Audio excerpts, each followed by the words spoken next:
Donetsk पर Ukraine के हमले जारी है। यूक्रेन के हमले से डोनेस्क में तबाही मची हुई है। भारत में रूसी दूतावास ने यह दावा किया है। रूसी दूतावास ने वीडियो भी जारी किया है। यूक्रेन की सेना पर गोलाबारी का आरोप भी लगा है। यूक्रेन के हमले से डोनेस्क में तबाही मची हुई है। भारत में रूसी दूतावास ने यह दावा किया है और इस दावे के साथ ही एक वीडियो भी जारी किया गया है। आप देखिए, ये ऊंची ऊंची इमारतें जिनको नुकसान पहुंचा है, वहां पर सिर्फ बर्बादी का मंजर है और ये दावा किया गया है कि अब डोनेस्क में यूक्रेन की सेना वहां पर गोलीबारी कर रही है, जिसमें कई इमारतें तबाह हो चुकी हैं।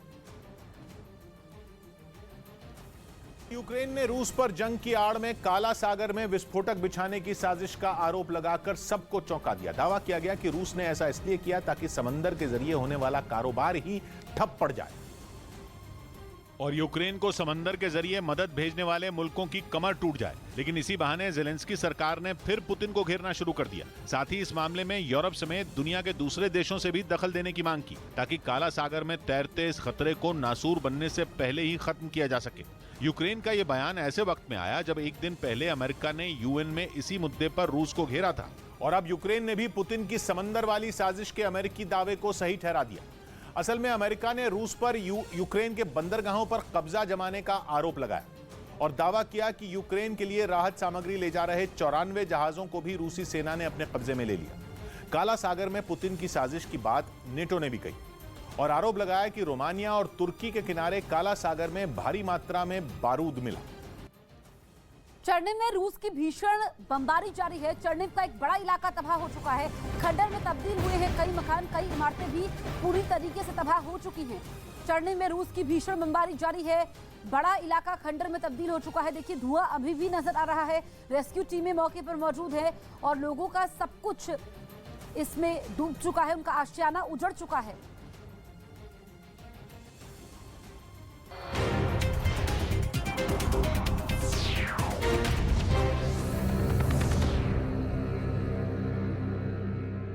यही नहीं, इरपिन को दूसरे इलाकों से जोड़ने वाला एक पुल भी मिसाइल अटैक में तबाह हो गया।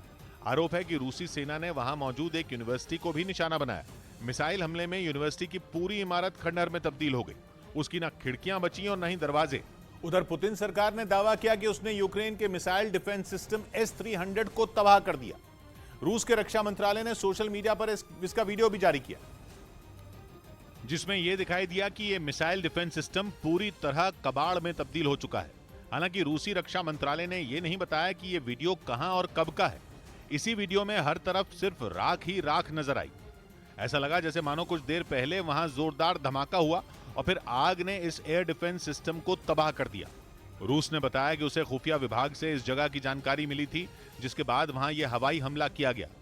इस दौरान रूस ने यूक्रेन के कई रॉकेट लॉन्चर और सेना की गाड़ियां भी तबाह कर दी। इसके टुकड़े भी वहां जमीन पर बिखरे नजर आए। इस बीच रूसी सेना पर यूक्रेन के इरपिन शहर में एक चर्च पर बमबारी का आरोप लगा। युद्ध में यूक्रेन का साथ दे रहे जॉर्जिया के एक पूर्व सैनिक ने इस हमले के बाद का एक वीडियो जारी किया, जिसमें चर्च के बाहर का पूरा इलाका बर्बाद दिखा।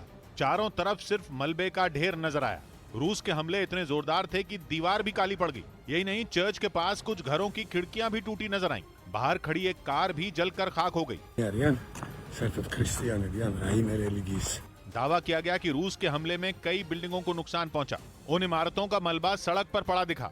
जॉर्जिया से यूक्रेन में जंग लड़ने के लिए आए एक जवान ने इरपिन में तबाही की इन तस्वीरों को अपने फोन में रिकॉर्ड किया। जहां रूस युद्ध की शुरुआत से ही बम बरसा रहा है, वहीं यूक्रेन की सेना ने दावा किया कि रूस ने जंग शुरू होने के बाद से करीब 60 धार्मिक स्थलों को नुकसान पहुंचाया। हालांकि चर्च पर हमले के बीच राष्ट्रपति व्लादिमीर ज़ेलेंस्की ने कहा कि अब उनकी सेना ने इरपिन शहर को अपने कब्जे में ले लिया है, लेकिन उन्होंने सैनिकों को सतर्क किया कि रूस फिर से इरपिन को हथियाने की तैयारी कर रहा है। रूस और यूक्रेन में 35 दिन से जंग जारी है। यूक्रेन की सेना रूस की ताकत के सामने डट कर खड़ी है, लेकिन अब यूक्रेन को झुकाने के लिए ट्रिपल अटैक की साजिश रची गई है और यह साजिश रूस के राष्ट्रपति पुतिन के वफादार रमजान कादिरोव ने रची, जिनके मारियोपुल पहुंचने के बाद वहां जंग और भी भीषण हो गई। कादिरोव मारियोपुल के एक बड़े हिस्से पर कब्जे के बाद चेचेन लड़ाकों का हौसला बढ़ाने वहां पहुंचे और उन्होंने यूक्रेन की जमीन से ही ऐसी साजिश रची जो ज़ेलेंस्की के भी होश उड़ा सकती है। ये कादिरोव की खतरनाक साजिश का ही नतीजा है कि अब मारियोपुल की सड़कों पर जंग और तेज हो गई, जिसका एक वीडियो रूस की तरफ से जारी किया गया।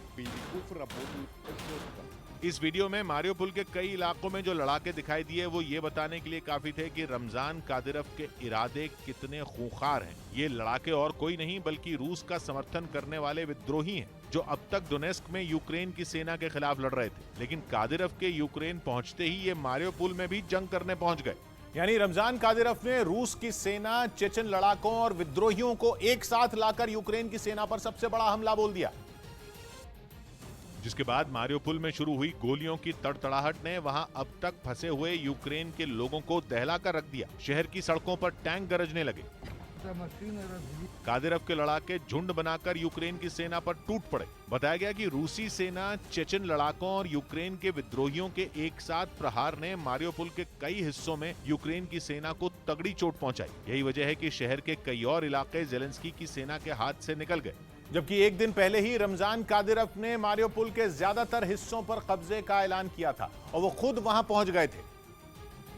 और उनके शहर में पहुंचने के बाद से ही वहां जंग और भी खतरनाक हो गई। माना जा रहा है कि कादिरोव ने मारियोपोल पहुंचने के बाद ही यूक्रेन के खिलाफ एक साथ 3 ताकतों के हमले की साजिश रची और शहर में पहले से ही मौजूद रूसी सेना और चेचन लड़ाकों के साथ यूक्रेन के विद्रोहियों को भी लड़ाई में उतार दिया ताकि मारियोपोल पर जल्द कब्जा हो जाए, क्योंकि रूसी सेना ने युद्ध की शुरुआत से ही मारियोपोल शहर को घेर रखा था, पर 1 महीने से ज्यादा वक्त बीतने के बाद भी उनके हाथ कुछ नहीं लगा था। लेकिन पुतिन के वफादार रमजान कादिरोव के वहां पहुंचते ही बाजी पलट गई और रूस के दावे के मुताबिक यूक्रेन के सैनिक मारियोपोल के बड़े हिस्से से भाग खड़े हुए। यही नहीं, डोनेस्क से वहां लड़ने पहुंचे विद्रोहियों ने शहर के बाहर के ज्यादातर इलाकों पर कब्जा जमा लिया, जबकि मारियोपोल शहर में भी रूसी सेना और चेचन लड़ाके यूक्रेन की सेना पर भारी पड़े।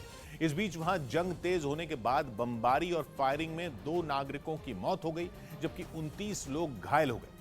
उधर रमजान कादिरोव ने अपने 14 साल के बेटे को भी जंग के मैदान में उतार दिया। वो अपने 12 बच्चों में एक अदम को मारियोपोल के एक अस्पताल लेकर पहुंचे, जहां रमजान कादिरोव ने उसकी मुलाकात अपने खास कमांडर रुस्लान जिरीमियव से करवाई। जो तस्वीरें सामने आई उनमें चेचनिया इलाके के प्रमुख का बेटा अदम सेना की वर्दी में दिखा। परिचय हुआ तो अस्पताल में भर्ती रुस्लान ने भी अदम का हौसला बढ़ाने के लिए उसकी पीठ थपथपाई। रमजान कादिरोव का कहना है कि वो अदम को जंग की जगह पर इसलिए लेकर गए ताकि वो ये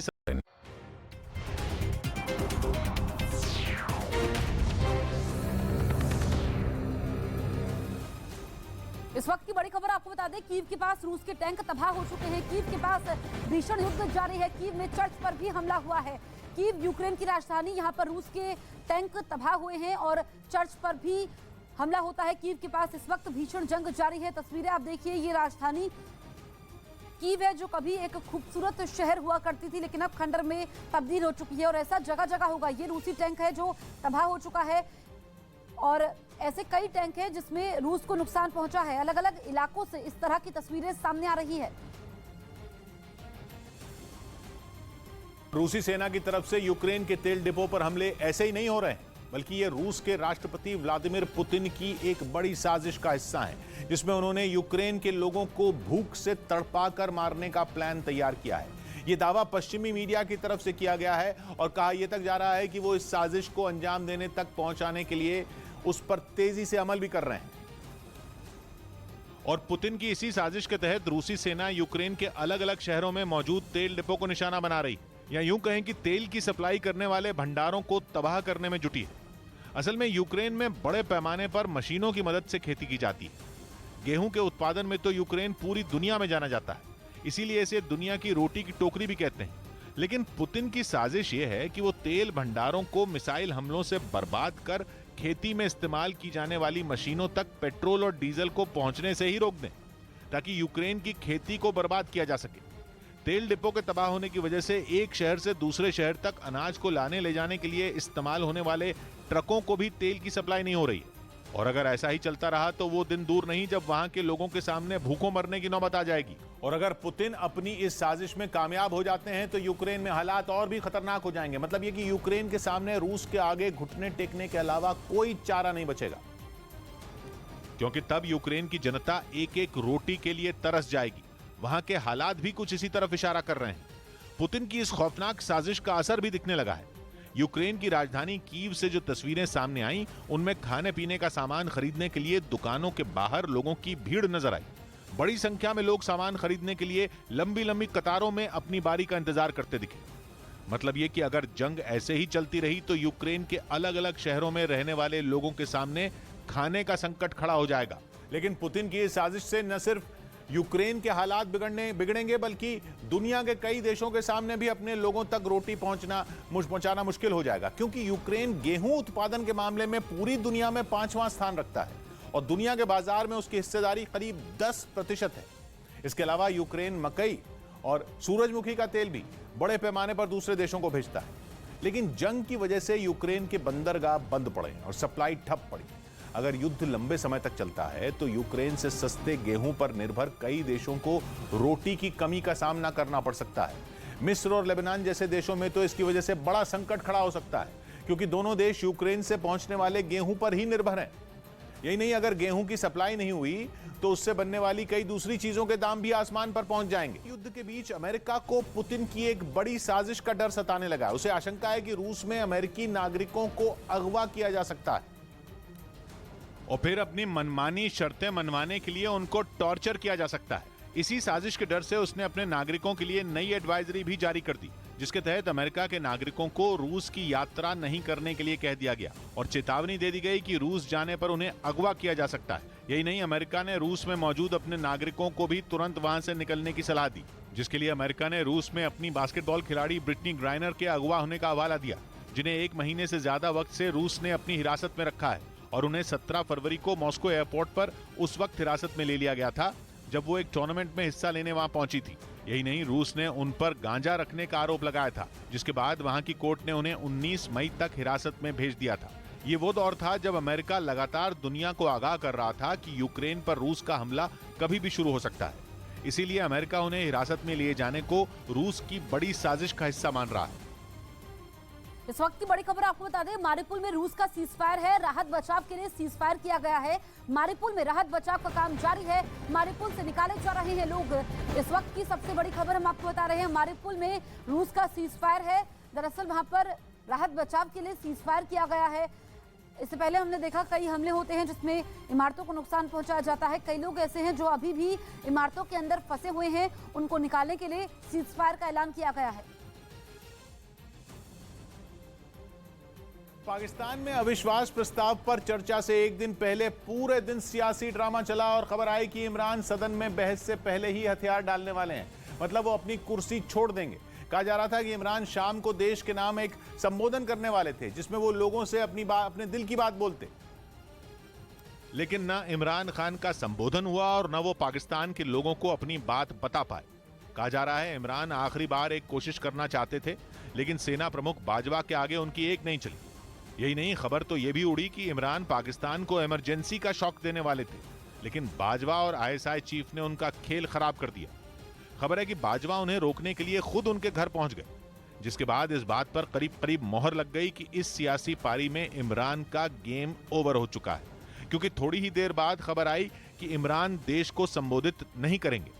कहा जा रहा है कि इमरान पर दबाव इतना बढ़ चुका है कि अब वो अविश्वास प्रस्ताव का सामना तक नहीं करना चाहते। एक तरफ बाजवा और दूसरी तरफ विपक्ष, दोनों ने मिलकर इमरान का दिमाग इतना खराब कर दिया कि वो संसद की सूरत देखने से भी घबरा रहे हैं।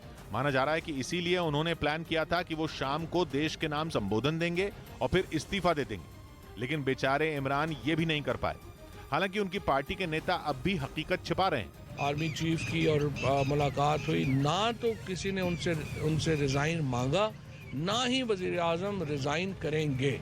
खबर है कि इमरान इतना परेशान है कि उन्होंने अपनी पार्टी के सांसदों से वोटिंग से दूर रहने को बोल दिया। मतलब ये कि इमरान का अपनी पार्टी के सांसदों से भरोसा पूरी तरह उठ चुका है। खबर है कि इसीलिए उन्होंने उनसे कह दिया कि वो उस दिन नेशनल असेंबली में ना आए जिस दिन अविश्वास प्रस्ताव पर वोटिंग होगी। इमरान ने अपनी पार्टी के सांसदों को एक चिट्ठी जारी करके ये फरमान सुनाया, जिसमें लिखा गया कि अविश्वास प्रस्ताव पर बहस के दौरान वही सदस्य बोलेंगे जिन्हें पार्टी बोलने के लिए कहेगी। साथ ही उन्होंने उन्हें यह भी चेतावनी दी कि अगर किसी सांसद ने बात नहीं मानी तो उसे आर्टिकल 63A के तहत दल बदल माना जाएगा और पार्टी के खिलाफ जाने वालों पर कार्रवाई होगी। लेकिन ऐसा लगता है कि इमरान के सहयोगी और उनकी पार्टी के सांसद उनकी बात एक कान से सुनकर दूसरे से निकाल दे रहे, क्योंकि एक एक करके उनके अपने उनका साथ छोड़ रहे हैं और कुर्सी बचाने की लड़ाई में इमरान अकेले पड़ते जा रहे हैं। अविश्वास प्रस्ताव पर बहस से एक दिन पहले पीटीआई की सहयोगी एमक्यूएम-पी के 2 मंत्रियों ने सरकार से इस्तीफा दे दिया। पार्टी के नेताओं ने इससे पहले रात में विपक्षी पार्टियों के साथ एक बैठक भी की। मैंने वजारत इंफॉर्मेशन टेक्नोलॉजी के ओहदे से इस्तीफा दे दिया है। एमक्यूएम ने जैसे ही इमरान का साथ छोड़ा, विपक्ष का हौसला और बढ़ गया। उसने एक साझा प्रेस कॉन्फ्रेंस की जिसमें शहबाज शरीफ ने एमक्यूएम-पी को शुक्रिया कहा। वक्त पीछे होगा, पीपल्स पार्टी और एमक्यूएम आगे होगी। विपक्ष की इस प्रेस कॉन्फ्रेंस में शहबाज शरीफ के अलावा मरियम नवाज, फजलुर रहमान और बिलावल भुट्टो मौजूद रहे, जिनके चेहरे देखकर यह अंदाजा लग गया कि इमरान सरकार की हालत अब गिरी तब गिरी वाली हो चुकी है। क्योंकि उसका दावा है कि 342 सदस्यों वाली पाकिस्तान की नेशनल असेंबली में उसके पास 175 सदस्य